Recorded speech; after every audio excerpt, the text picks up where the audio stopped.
Assalamualaikum warahmatullahi wabarakatuh. Saya Ranti Dahlia, NPM 196300084 dari kelas 6M reguler Pagi Banjarmasin. Kali ini saya akan mempresentasikan sebuah materi mengenai manajemen lingkup proyek. Baiklah, mungkin kita langsung saja.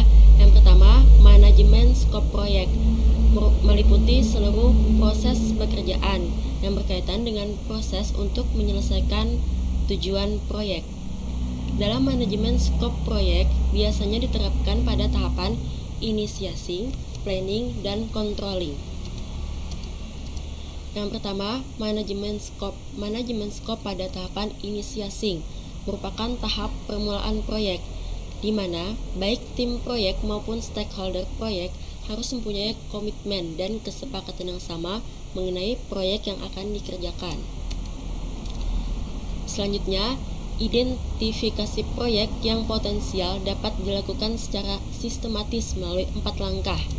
Yang pertama, langkah perencanaan strategis teknologi informasi. Itu kita harus menyusun rencana strategis proyek teknologi informasi yang telah direncanakan sesuai dengan visi, misi, dan rencana strategis organisasi. Langkah kedua yaitu analisis area bisnis.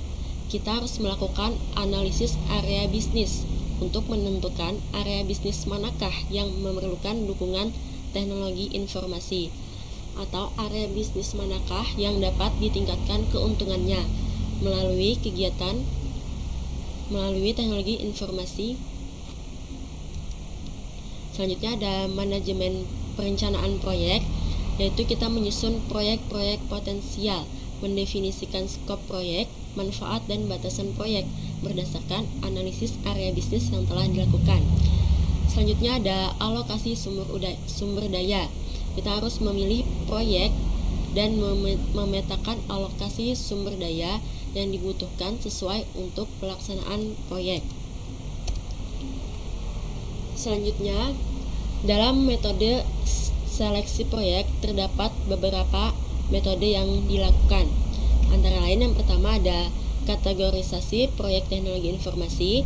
Yang kedua ada pengukuran proyek berdasarkan analisis nilai investasi proyek. Yang ketiga, dapat menggunakan model skor terbobot. Pemilihan proyek berbasis pada kebutuhan organisasi memiliki 3 kriteria penting. Yang pertama, kebutuhan, yaitu kriteria pemilihan proyek berdasarkan kebutuhan organisasi. Yang kedua, pembiayaan, yaitu kriteria pemilihan proyek berdasarkan kemampuan pendanaan pembiayaan yang dikeluarkan oleh organisasi. Yang ketiga, dukungan, yaitu kriteria pemilihan proyek berdasarkan seberapa besarnya dukungan organisasi untuk mencapai tujuan proyek. Yang kedua, manajemen skop pada tahapan planning. Dalam perencanaan skop ini, aktivitas yang dikerjakan yaitu ada 2.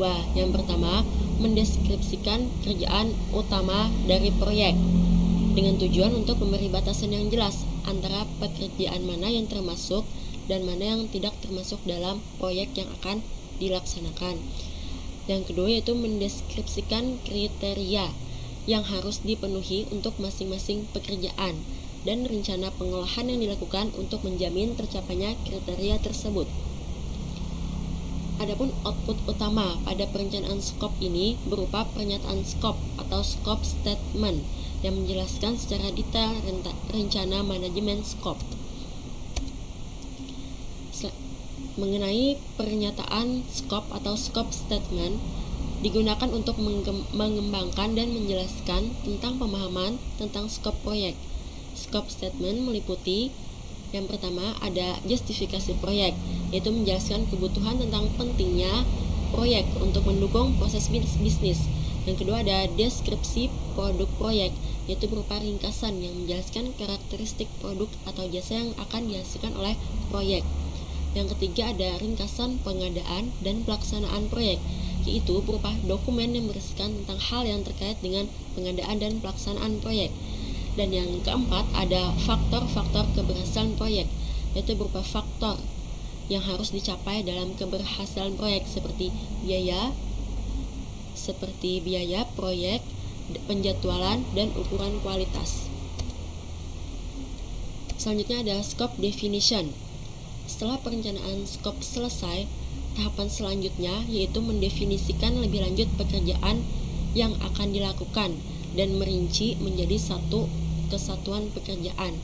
Aktivitas tersebut dilakukan untuk memecah pekerjaan, yang disebut juga sebagai pendefinisian lingkup proyek atau scope definition.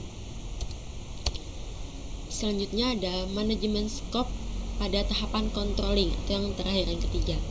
Pada tahapan controlling, aktivitas manajemen scope berupa verifikasi scope atau scope verification dan kontrol perubahan scope atau scope change control. Pada tahapan controlling, kita melakukan verifikasi atas scope proyek yang telah dilakukan, yang sudah dirumuskan, dan kita selanjutnya meminimalkan perubahan yang telah dilakukan pada proyek-proyek IT.